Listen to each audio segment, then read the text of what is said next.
मंडळी, तुम्ही दररोज व्हिडिओची वाट पाहतास, म्हणजेच कथेची वाट पाहता. चला तर माझं एक कथा तुम्हाला सांगते. अवधूत चिंतन श्री गुरुदेव दत्त, श्री स्वामी समर्थ महाराज की जय. तुम्ही समजून घ्या की ही कथा कशावर आहे. तर ही कथा आहे अक्कलकोटच्या परिसरात आजही अनेक अशा घटना सांगितल्या जातात ज्या ऐकून अंगावर शहारे येतात. काही लोक त्या योगायोग म्हणतात, तर काही जण स्वामी समर्थ महाराजांची कृपा. ही कथा एका साध्या कुटुंबाची, ज्याच्या आयुष्यात एका अमावस्येच्या रात्री असा चमत्कार घडला की संपूर्ण गाव स्वामींच्या चरणी नतमस्तक झाले. सोलापूर जिल्ह्यातील करंजी नावाचं छोटंसं गाव. त्या गावात गणेशराव आणि त्याची पत्नी ललिता राहत होते. त्यांना एकच मुलगी होती, वैदेही.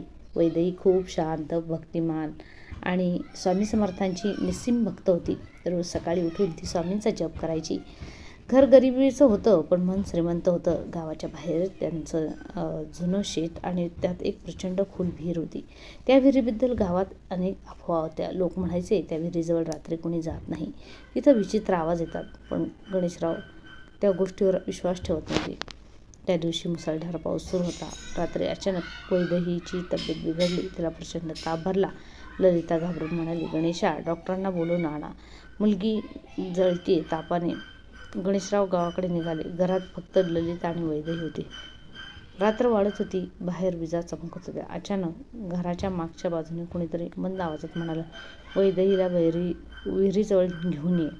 ललिता दचकली. ती बाहेर येऊन आली आणि पण तिथं कोणीच नव्हतं. थोड्या वेळाने पुन्हा तोच आवाज आला, घाबरू नकोस, स्वामी आलेत. ललिताच्या अंगावर काटा आला. वैदेही अर्धवट शुद्धीत होती. ती अचानक डोळे उघडून म्हणाली, आई, स्वामी मला बोलवत आहेत. हे ऐकताच ललिता हादरली, पण मुलीची अवस्था पाहून तिने धीर केला आणि वैदेहीला घेऊन शेताकडे निघाली. पाऊस, अंधार, विजांचा कडकडाट. दोघी विहिरीजवळ पोहोचल्या. तेवढ्यात अचानक वाऱ्याचा जोर वाढला आणि विहिरीतून तेजस्वी प्रकाश बाहेर येऊ लागला. ललिता घाबरून मागे सरकली. त्या प्रकाशात तिला भगव्या वस्त्रात एक दिव्य पुरुष दिसला. लांब केस, तेजस्वी डोळे, चेहऱ्यावर विलक्षण शांतता. आणि ते म्हणाले, भिवू नकोस, मी तुझ्या पाठीशी आहे. ललिता थरथर कापू लागले. त्या दिव्य पुरुषाने विहिरीतील पाणी हातात घेतलं आणि वैदेहीच्या कपाळावर शिंपडलं. क्षणात वैदेहीचा ताप उतरू लागला. तिचा श्वास पूर्वीसारखा सामान्य झाला. ती शांतपणे उठून बसली आणि म्हणाली, आई, मला आता काहीच त्रास नाही. ललिताच्या डोळ्यातून अश्रू आले आणि ती दिव्य पुरुषाच्या पाया पडण्यासाठी पुढे गेली. त्या पुढच्या क्षणी तिथं कुणीच नव्हतं. फक्त विहिरीजवळ स्वामी समर्थांच्या पादुकांचा सुगंध दरवळत होता. सकाळी गणेशराव डॉक्टरांना घेऊन आले, पण डॉक्टरांनी वैदेहीला पाहून आश्चर्य व्यक्त केले. ही मुलगी पूर्ण बरी आहे. काल एवढा ताप होता हे शक्यच नाही. गावात ही बातमी वाऱ्यासारखी पसरली. काही वृद्ध लोक म्हणाले, त्या विहिरीजवळ पूर्वी स्वामी समर्थांनी तप केलं होतं.